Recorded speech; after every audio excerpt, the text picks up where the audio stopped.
All right, y'all. So here's another training session done a couple weeks ago. This one was done at the gym at my work, which is honestly not somewhere I usually like to train. I used to really love the gym, but I find now that I just would much rather train outdoors with kind of nature on my face, doing my own thing, and sort of making stuff up as I go, rather than be confined to the four walls of a gym. I find you can just kind of have more fun and you just open up a little bit more when you don't feel like you have to, be in the gym all the time. I think it was like raining so bad or something like that. That's why I ended up at the gym today. Anyways, it's not really the point.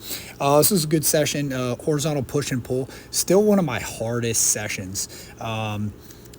You'll see later on with the front lever row, that movement is so freaking hard. It's insane. And I'm starting to realize how weak my upper back, but just my back overall is.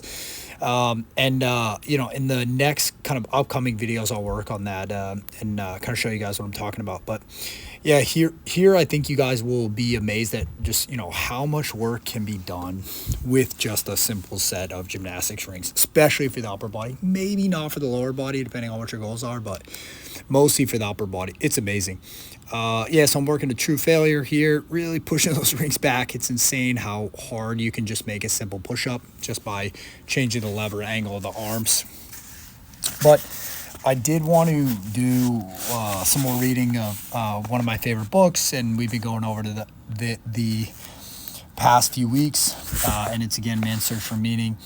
This is in the second half of the book, and it's talking about sort of how Dr. Frankl developed his psychotherapeutic techniques.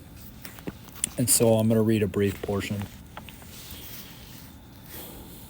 I should like to cite the following instance. Once, the mother of a boy who had died at the age of 11 years was admitted to my hospital department after a suicide attempt.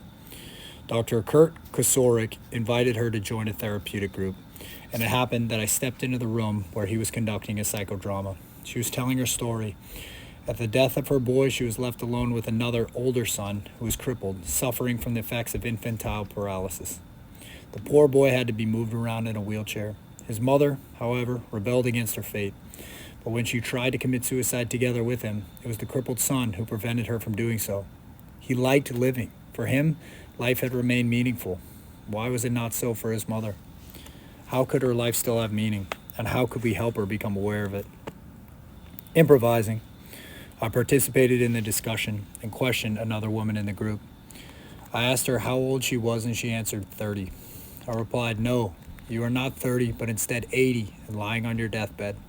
And now you are looking back on your life, a life which was childless but full of financial success and social prestige." And then I invited her to imagine what she would feel in this situation. What will you think of it? What will you say to yourself? Let me quote what she actually said from a tape which was recorded during that session. "Oh, I married a millionaire. I had an easy life full of wealth, and I lived it up. I flirted with men. I teased them. But now I am 80. I have no children of my own. Looking back as an old woman, I cannot see what all that was for. Actually, I must say, my life was a failure." I then invited the mother of the handicapped son to imagine herself similarly looking back over her life. Let us listen to what she had to say as recorded on the tape. "I wish to have had children, and this wish has been granted to me. One boy died. The other, however, the crippled one, would have been sent to an institution if I had not taken over his care. Though he is crippled and helpless, he is after all my boy. And so I have made a fuller life possible for him. I have made a better human being out of my son."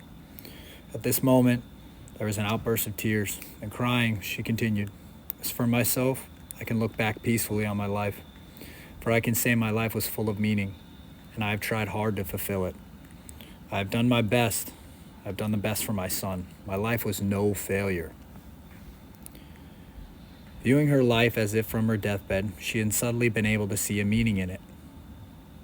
A meaning which even included all of her sufferings. By the same token, however, it had become clear as well that a life of short duration like that, for example, of her dead boy, could be so rich in joy and love that it can contain more meaning than a life lasting 80 years.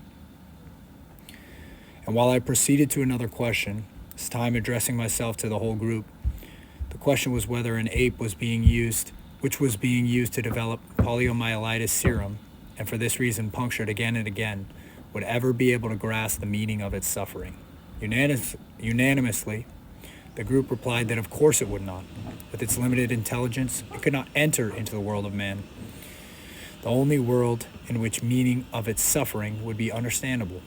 Then I pushed forward with the following question: and what about man? Are you sure that the human world is a terminal point in the evolution of the cosmos? Is it not conceivable that there is still another dimension, a world beyond man's world, a world in which the question of an ultimate meaning of human suffering would find an answer?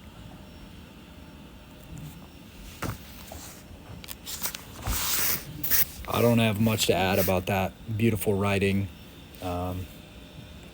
Just to say that in so many circumstances, when you find yourself suffering, depressed, or anxious, so many times the key is that it is, what is this for? What is this suffering for? What am I pushing towards?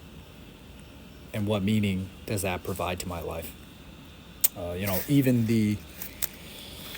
the smallest of tasks and occupations can have meaning. There's a famous story, I've heard it a couple times, really who knows if it's true at this point, but there was a janitor at NASA, and I think it was Kennedy, who was going around and touring the NASA facility, and he went and talked to the janitor, and he said, what do you do here? And the janitor replied with, I help send people to the moon, right? And that simple story kind of reveals so much about how you think about what you do every day and how you think about your life, right? What you do has meaning, right? And how do you connect what you do to that meaning? I can't answer that for you. That's something you got to answer yourself. Anyways, just something to think about, and I'll see you guys soon in the next one. All right, bye.